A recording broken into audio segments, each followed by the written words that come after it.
What's going on, everyone? Quite a few people did ask me to share my Apex strategy.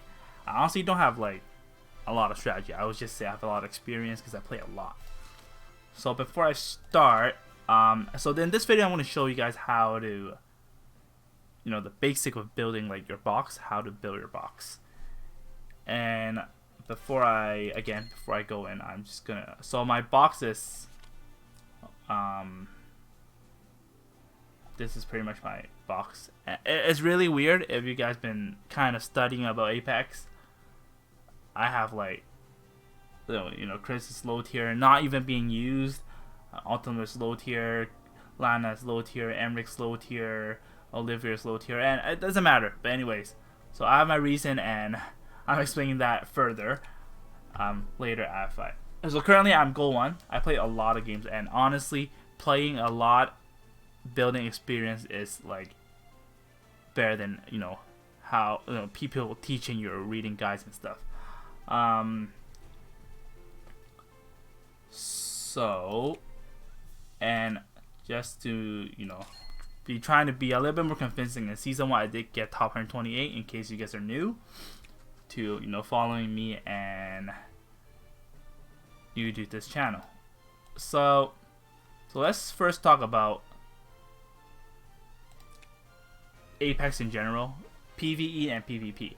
So PvE, you really can be super creative and be play however you want, whichever faction, it'll work. But for PvP, especially in Apex, the reality is whales will most likely win. Not always win, but if you want to win the tournament, the season, I'm telling you that person most likely would be a whale. Unless you've been preparing Apex before Apex was out, before season 1, we're talking about. Sure, now you have, you would have your box built, and they are most likely all the top tiers hero. So first, we are going to look at why. As a lot of people are not interested because they feel that, if we have to play against whales, we're not going to have a chance.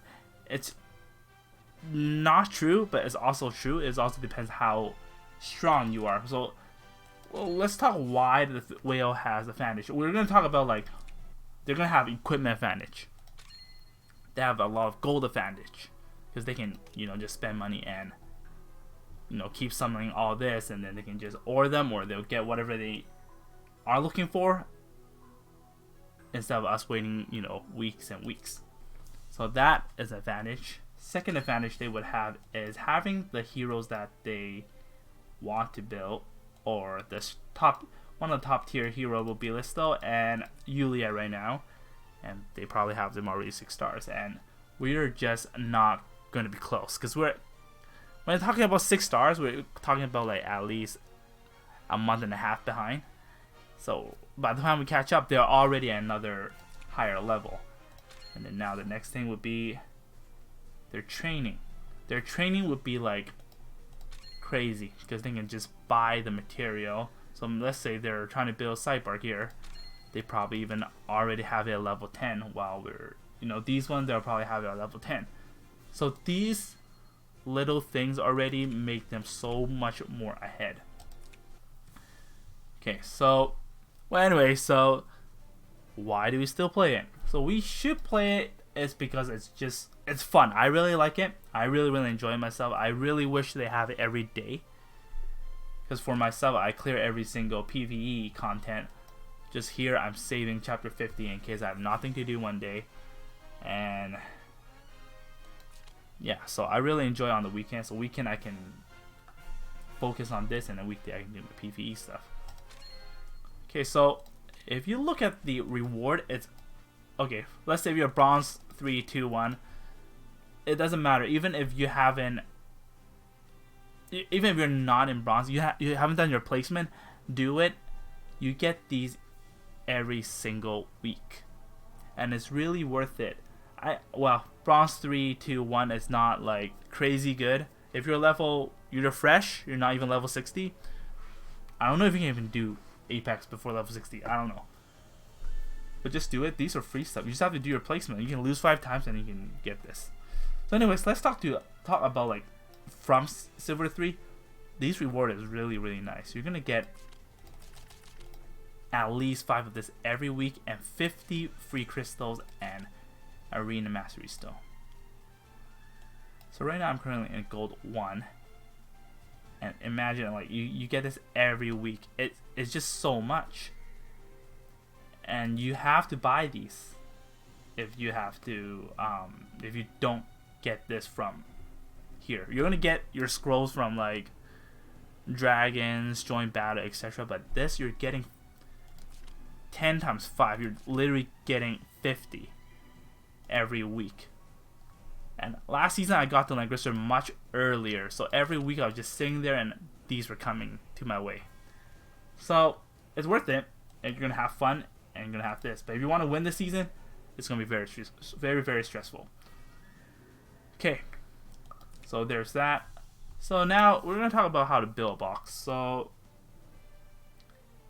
one thing I really hate, not about the game, but how do I say this? Like the game in general in China is just so much more ahead already, and the people in global, I feel like they lack creativity. There's no one I really respect when we talk about like Apex or even PvE. Honestly, I just see people either using whatever the China people are doing in Apex, and everyone plays the same box. When I play Apex, 99% of the people have like the same box, same heroes, and it's honestly it's a little bit boring.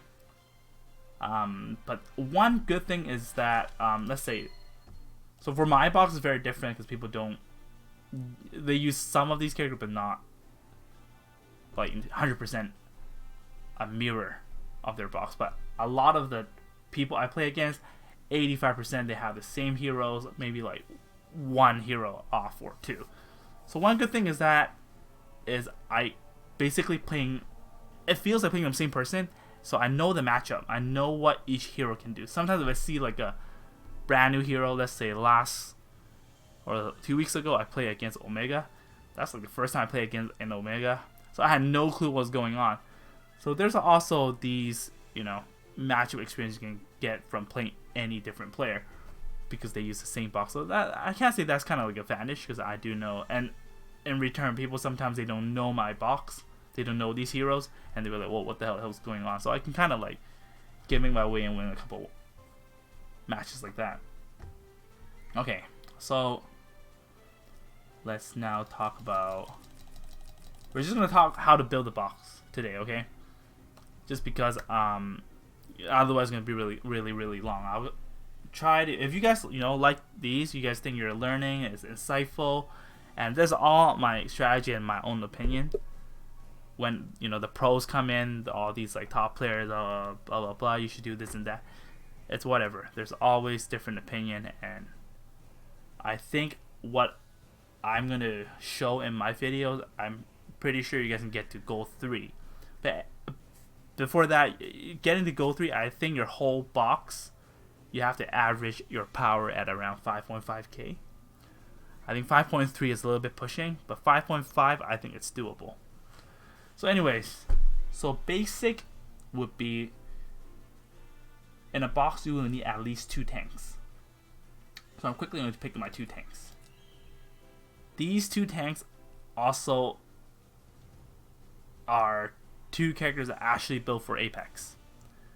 Before I was using Fargus and Ledin, and it's just not working, honestly. So if you don't have both, or you only have one, at least build one, and the second one can be Fargus or Ledin, and that'll work out. But you need at least one of this. Anyway, so now you need at least 2 tanks. You can have 3 tanks if you want. So the basic would be 2 tanks and then 4 healers.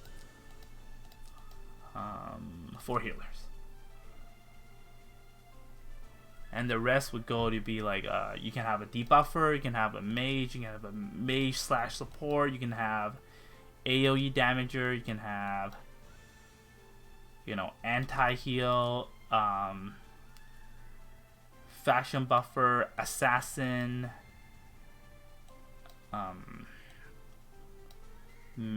AoE, and I don't know, let's say healer / support. You can do something like this, but the main core would be 4 tanks and 2 healers. And why is that? It's because you don't have to have 4 healers, of course. You can have 3 tanks, 3 healers, 2 tanks, 3 healers. That works. For myself, my box, I have 2 tanks and 3 healers. However you want to do it, you have to have at least 2 tanks, is what I'm saying, and at least more than 3 healers. Otherwise, the pick ban is not going to make sense. So I'm going to quickly show you. So let's say in the beginning, you both get 1 character ban before you pick your hero, right? So now they are going to ban your tank, because you only have 2. It makes sense that they ban your tank, because you have so many DPS. Even if you ban like 1 DPS, you have like 1, 2, 3, 4, 5, 6, 7, right? 7 or 8. Okay, so you're gonna ban. I ban your tank. Now you only have another tank left. You're pretty much forced to pick your tank. So now I pick my tank. So now they can ban 2. The second one is 2 bans until the end. All 2 bans. Now if you look at it, they're not gonna ban your healers, maybe, or maybe they will ban your healers. So I'll also talk about pick ban strategy in the next video. But anyways, at least you have multiple of each. It's harder for them to ban. They can probably ban like this. So the next thing they would do would probably ban whatever they think makes them uncomfortable. But at least if you have multiple of every single, class, it's harder for them to decide who to ban. So they have to think. But if you only have like, 2 healers or 3 healers here, it's brain dead. They're just gonna, ban 2 of your healers, and then you only have 1 healer left. You have to pick that healer. So they have more control to your pick ban. Anyway, so there's so there's that. And next thing we're gonna talk about would be again, I built my box, a little bit weird. It's not because I like to be weird. It's because all the heroes I'm using are from my PvE, like heroes that I already built. So I really don't have a lot of options because my resources is also limited. Let's say if I want to build Sarita, I just got her not too long ago. But they're all 3 stars. By the time I build them, the season is already over.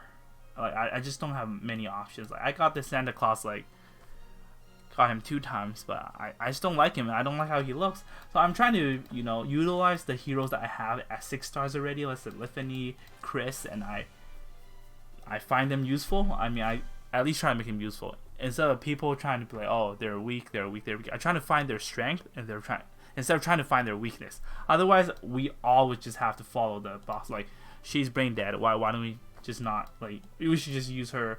We should just use him, and etc., right? But that lack creativity, that is not very fun in my opinion. So you can build however you want it. But anyway, so when you have to build a hero, you will now have to look at your strategy. You want to do like single target focus. You want to do a mixture of single target / support attack.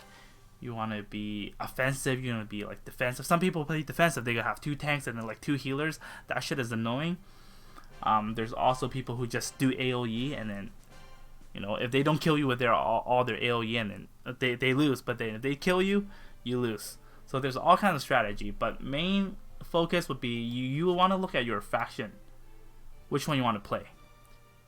And there's a lot of matches you will play without faction buffer. And it's normal. It's totally normal. It's very common. But in this case, you will want to know, let's say if I choose Sakura and Chris in my box. Okay. No, that's not a good one. I should say Elwin and Chris. So I'm going to use Matthew. Elwin and Chris are in the same faction. Cool. Now I'm going to look at Glory. They're also in the same faction.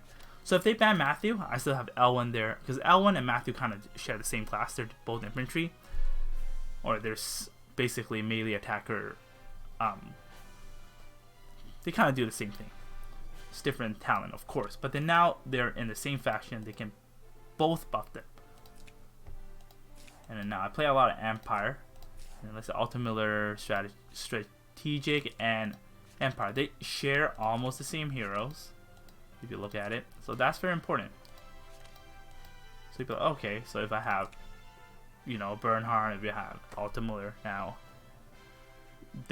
for their pick ban will be a little bit more difficult to be, oh, now they ban these two, he still have this to faction buff the team, etc. So that's one thing you can look at. You can have your, you know, your heroes all over the place, because I honestly don't have a lot of Origins of Light. I have him and her and her. That's it. So that's not very strong. I don't have them, and they're not very strong in my opinion. She is okay, but now she's kind of falling off in season 2. I use her a lot in season 1, so that wouldn't really make sense for me to build Origins right now. So it really depends how you guys want to play this. You can do mix faction. You have like a lot of faction. You don't have the faction buff the whole team. You use faction buff yourself. That'll also work. So that's pretty much it. One thing I would like to say is that Archer is just not very strong. So I did use her in season 1 until maybe gold 2, and I really had to drop her because I was using her as attack / sprint. So she's just not as strong as I thought she would be. But if you're actually going to build archery, obviously Sigma would be very strong for that. Illustrial, I don't have her. If I have her, I would have built her already. But other than that, if you're looking to build Archer, I don't recommend, because the tanks are just so strong and you don't really do much to the tank. I have Olivia in my box just for the AoE. Not really because, and he can carry Sorceress. So I use him usually with Sorceress. Depends on how my strat works, and sometimes I also use Angel. But for why did I build Olivia? Like, this will maybe, you know, be insightful for you guys. So I use Heartless Requiem. Deals a lot of AoE damage, and it reduces their critical rate, and at the same time, affected enemies cannot receive back again. So this can counter a lot of top tiers. Luna, Leonhardt, Liana in general. So they can't act again. So after I do this, after I use it on them, if it's not dispelled, then Luna cannot use Wind Spiral. Leonhardt, after the first AoE, they're stuck. Leon can't use Chivalry. So this here, sometimes it got me a lot of wins because people don't, because he's so rare in Apex and people don't remember, and then they just try to come in and like try to kill Olivia. They use Wind Spiral with Luna, and then they just stand there, and then that gives me a free kill. So you have to think about all these. There's a lot of these SR heroes. They are not being used, and they're also very, very strong. There's also one hero I always wanted to build. An SR hero would be her. But then I never got her to 6 stars because I never pulled it enough. Otherwise I would have built her. And her stats are not bad, and Maneuver here can probably do a lot of crazy strats. But unfortunately I just don't have these faction really in my box except Bozo, and always ban when people see my box because it doesn't make sense if you don't ban Bozo. And I have Sarita, but unfortunately she's the only buffer and I don't have her built. I can see her being very, you know, strategic. There's also, well, she's a very popular pick. If, let's say for example, you want your box to have a lot of AoE, she makes, you know, more AoE damage, 20%. And she herself deals 1,000 arrows, very, very useful. Dispel one buff deals a lot of damage, especially to flyers, and she can move back after using.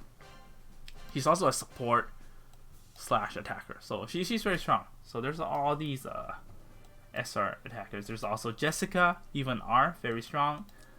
Letitia, and well, I'm gonna talk about Lance was someone I'm very interested in building because I play mainly Empire and Strategic, and his talent is very strong against flyers and cavalry. Attack and defense increases by 30%. 30% is crazy a lot. So he can possibly one-shot Landius. So yeah, so if you guys are looking to be creative, read all their talent and stuff, and look for heroes who have their special equipment. Usually with their special equipment, you can probably change. It's a game changer. This one I don't really recommend. The Rachel one is kind of useless, but all these email does, like, it's very useful.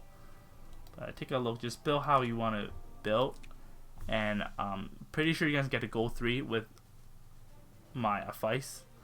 But beyond that, it's all up to you, because so far everyone plays pretty much the same box, and you can just literally Google and then follow the top tiers and stuff. Anyway, so that's pretty much it for how you build your box. I don't know if I'm missing anything, and these are all my own opinion, all my own experience. If you have, you know, advice and stuff, I'm more than happy to listen to them. Write that below in the comment, and yeah, and if you guys, this is something you guys like to watch and you find this insightful, helpful, please let me know. I'm more than happy to make more videos, and I'm really trying to push all these Apex videos before the season ends, so hopefully it can help you guys to get to Gold 3 and get that skin. Anyway, so thanks for watching, guys, and I'll see you guys next time.